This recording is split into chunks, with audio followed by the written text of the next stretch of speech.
Greetings, metalheads. Welcome back to the Friday 13th YouTube channel. So, today you're going to be listening to a audio interview with Markus from the band Mystic Prophecy, and the band have just released their fantastic new album called Hellriot, and it's released on their Rock of Angel Records. So check out the interview, give thumbs up, please share on Facebook and social media sites. So thanks for watching, metalheads. Enjoy the interview. Be safe. Right then, congratulations on the new album, Hellboy. It's a fantastic album. Has it been getting some good reviews so far? Yeah, the reviews are fantastic, and we worked a lot. We had this COVID bullshit all over the world, and we had enough time to work on the album. So we just did what everybody else did. We worked on our studios, and it took a bullshit massive time because we wanted to try something new, and I guess we have like new shadows in our music, and yeah, it worked out very well.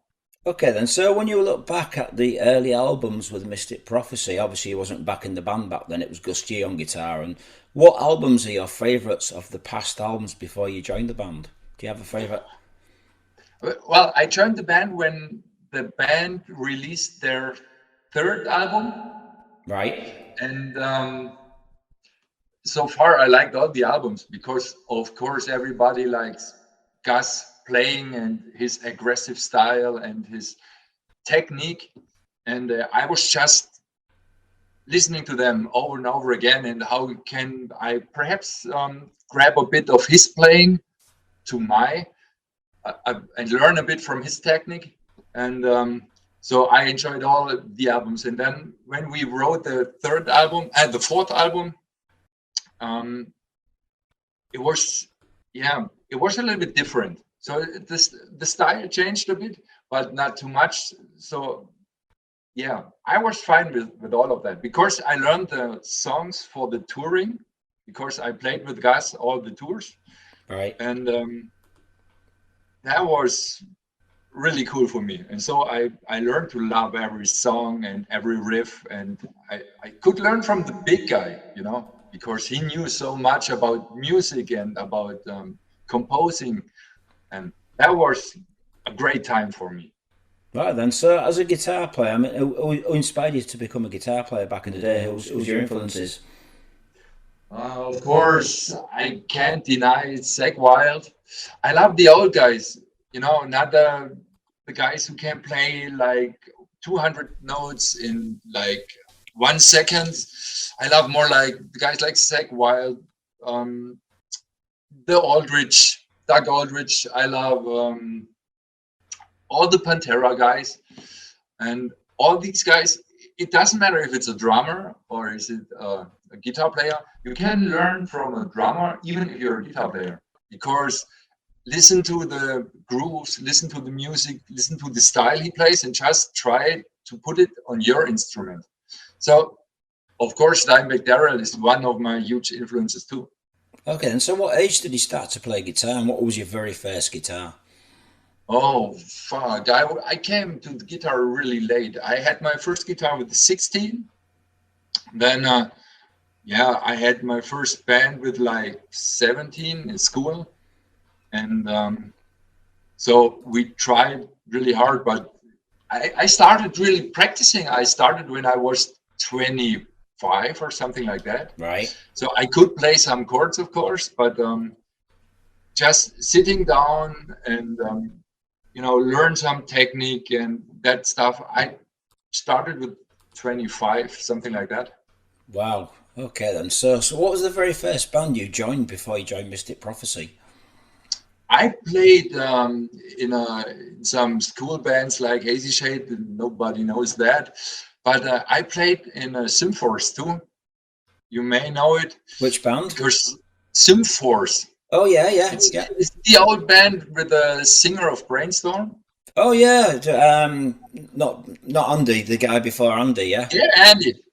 Okay. Andy, and this is. Oh yeah, Synforce. You did like 5 or 6 albums on Metal Blade Records. Yeah. I've got some of your albums. I joined them with the third album. Okay. And, we played a lot with CD from Freedom Call. He played with Freedom Call too, and we did a couple of tours, and it was it's a huge mass of festivals, and this was my first semi-professional band. Okay, then. So why did Summerforce break up? Was there a reason? Was it just Andy concentrating on Brainstorm?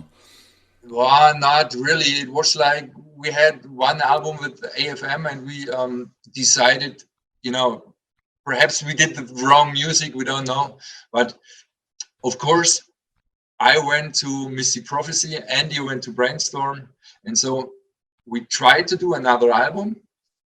And the last album, I can't even remember the name. I liked it very much. It was a little bit different, but we loved it. And but we couldn't get any huge festivals or tours, and so it wasn't really the time to say we split up. It was just like nobody worked for the band anymore. No, that's a So shame. like after like 2 or 3 years, we said, okay, let's quit because that's ridiculous.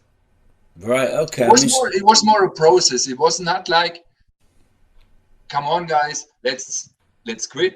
It was more like a process and say, okay, it was a nice time, but it's over. that's such a shame. So you joined the band when the Mystic Prophecy album for the Savage Souls. Is that your first album? Yeah, that's my first album. So we're looking back at that album. What's good memories do you have of recording that album? Is there any favourite songs from that album that you like? Yes, Heaven Souls is a really nice song. And when Leah showed up with this song and he told us, come on, guys, let's start the shows with a song like Savage Souls. Everybody said, you cannot do that. You need a fast song. You need, power up the show. But Leah was like, we do this song, let's try. And it really worked out. We loved it because it's got so much energy on the one hand. On the other hand, it's really easy. It's really easy. All these riffs are, they fit so well together that, it was one of our best first songs ever. Okay, so how would you That describe? was, that was really because everybody said, oh, you cannot do this, but the fans loved it. Really? Wow. So how would you describe your music? Would you say it's power metal, speed metal? There's so many kind of categories these days.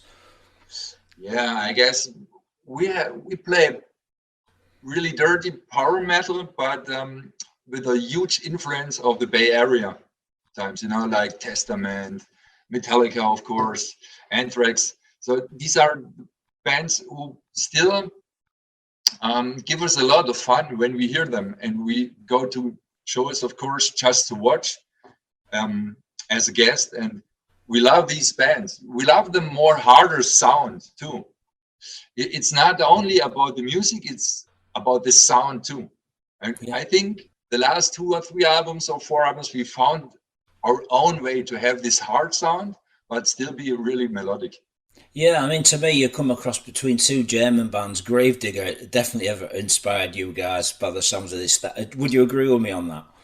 Yes, of course. Gravedigger was one of the first shows I've ever seen. They were on tour back in the days with the Running Wild, and I just came in there, and I can remember the first band I saw on this evening was Gravedigger, and I didn't know the band, I didn't know the name, nothing. It was so cool because it was so easy, but with those good compositions. And Yeah. we had the time of our lives then. And I remembered that, and I just told Chris, the singer of Gravedigger, well, I saw you these days, and you was one of the band. I'm the reason I still play guitar. Wow. So I'm in another band that comes to mind when I listen to your music is Andy's Yeah. old band, Brainstorm. That kind No, of. no. The first thing, the reason why I play guitar is the No Rest for the Wicked album from Ozzy Osbourne. Yeah. This was the first metal album I ever heard, and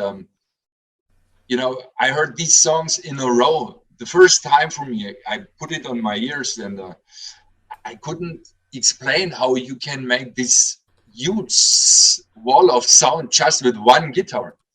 Of course, it's doubled and it's stereo and everything, but it was a guitar. How can you make a sound like that with one guitar? And this is still what I'm searching for right now.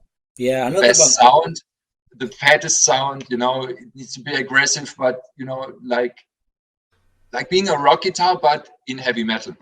So I'm Yeah. still looking for sound. Another band that comes to mind when I listen to your music is Vicious Rumours. I love them.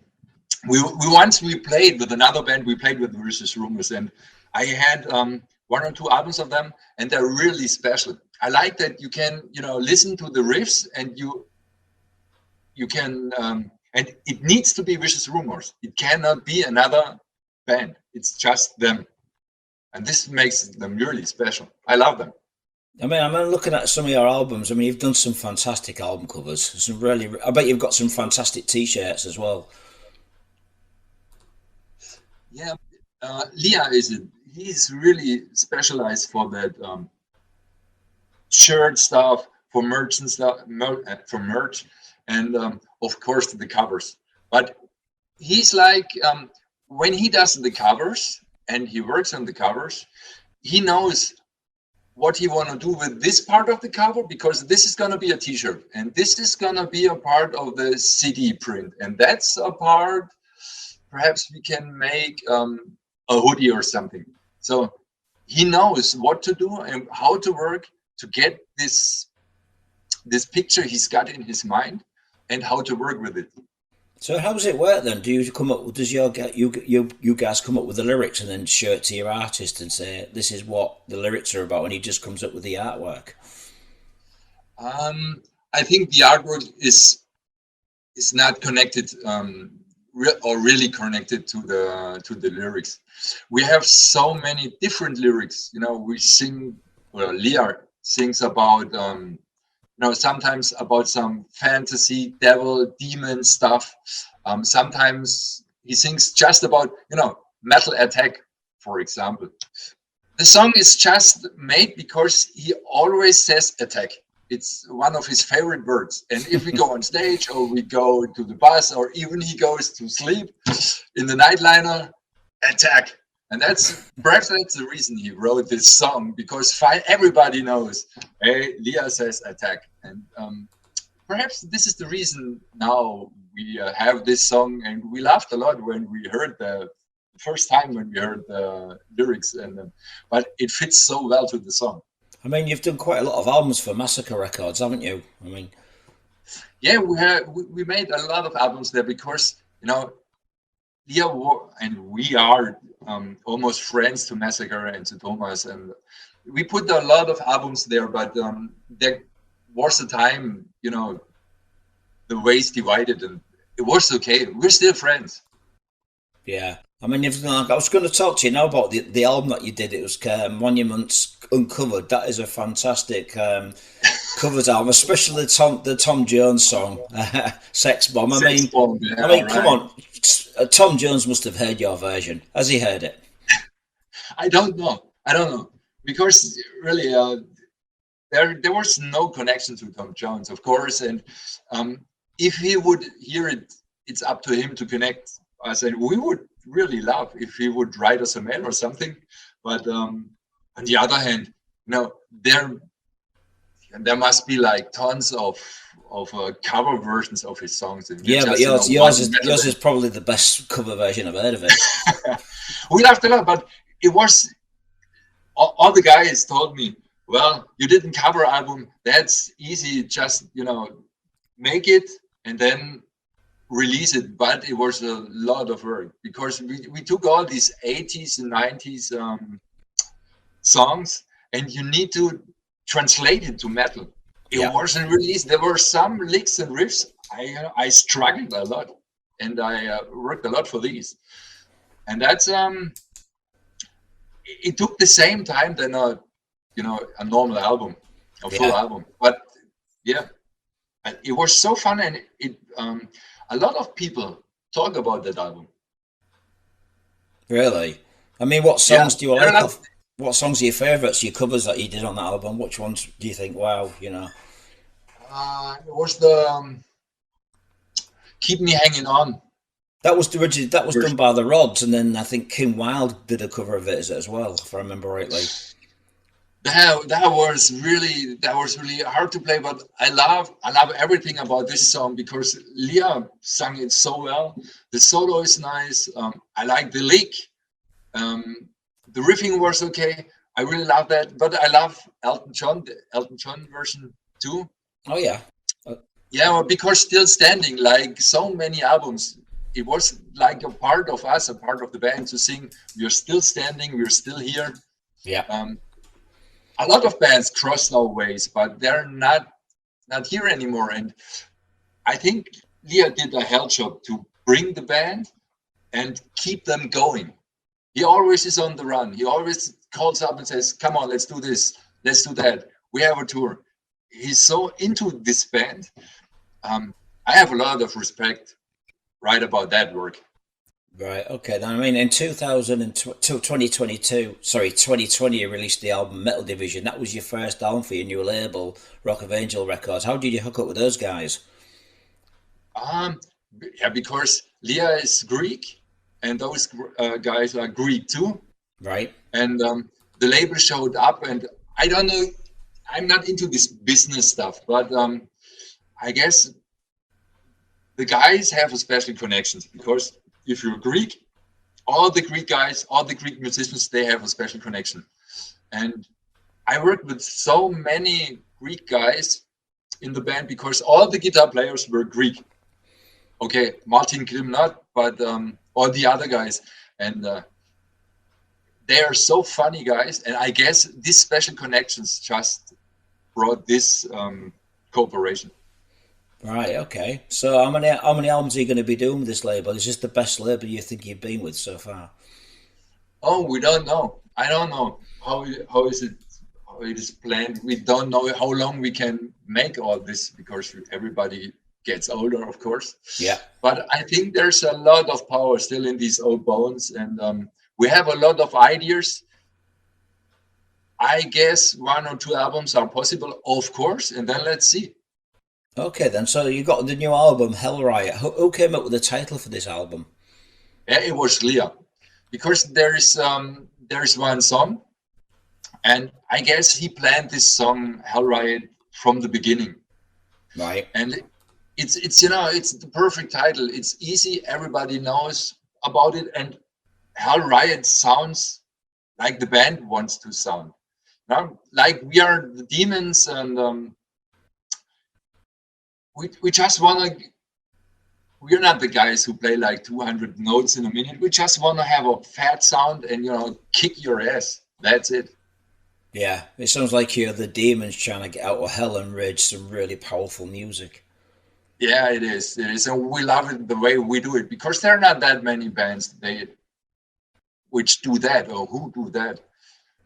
I mean, at least Um, you're staying true to your music. You're not trying to jump on the bandwagon and create different styles for different albums. People know what they're getting with Mystic Prophecy. yeah, they do, but I guess if you listen to the albums in a row, just like two songs from the first album, and then you listen to the other albums, you will see that there is a kind of development. We changed something, but we're still Mystic Prophecy. The roots are still there where they ever been, and I can promise they will ever be there. Yeah, yeah, definitely. So, what favorite songs do you have from the new album? Do you have any favorites? I love them all. I love them all. But of course, I love Azrael is one of the best. I love it. I love the riff, and it's not that fast. On the other hand, Rising with the Storm is the hook. Just gives me goosebumps every time I listen to it. And Word on Fire is one of my favorites too. But on the other hand, uh, the others are great too. I cannot decide. I to be honest, I listen to the album all the time. I listen to the album. I listen to the complete album in a row because I love all the songs, and there's no real favorite. Okay. Do you write the music then, playing the guitar play? Do you come up with all the ideas? So we divided it a little bit. So half of the songs, I did half of the songs, and even did the other half, Yeah. but we all write it together with Leah. And because he's the singer and he's got his ideas and he needs to bring the song in a shape. And I love it like it works out for us, because you work like 1 or 2 weeks for one song. I need a lot of time for that. And then I send it to Leah, and sometimes he says, okay, let's take it like it is. And sometimes it's like, okay, I need 1 or 2 changes. And that leads into work for hours, weeks, months. Yeah. And we, recreate a complete new song. But this is great. This is really great. And that works out for the band very well, because Leah knows exactly how to sing. And he can now sing all the tours, and he never gets problems with his voice, because it's all the songs fit to the voice. We just did this tour with Gravedigger, and we had 16 shows in a row. Yeah. And we had no problems at all. No problems. We just went on the stage, gave 100%. Hell yeah, that's it. So how long did it take to record this album? The recording wasn't that long. I guess I recorded the guitars in my studio like 2 weeks, and even 2 weeks too. And then we had the COVID, of course, everywhere. And I guess the vocals, they needed a bit. But there was no rush, because why should we bring an album and we cannot go on tour? So we had to push the release anyway. And Leah has all the time. He had all the time he wanted to have, like, doing the day job, go to the studio, sing like 1 hour or 2, and then he left. Well, it's a bit of rock star feeling, of course, but why not? Okay, great. So are you happy with the way the album's turned out? Sorry? Are you happy with the way the album's turned out, the recording and everything? Are you happy with the way it's finished? Yeah, we're really happy with the recording, but with the sound too. And if you have that much time, of course, you can work and you can repeat everything. That's really good for you, and that's really good for the music, because even if Leah is singing and he was calling me up and saying, oh, there's one chord I need to change, we could do that because there was enough time. There was no rush at all, no pressure, nothing. Right, okay. So do you think it's about time that the band recorded a live DVD? You've got enough material.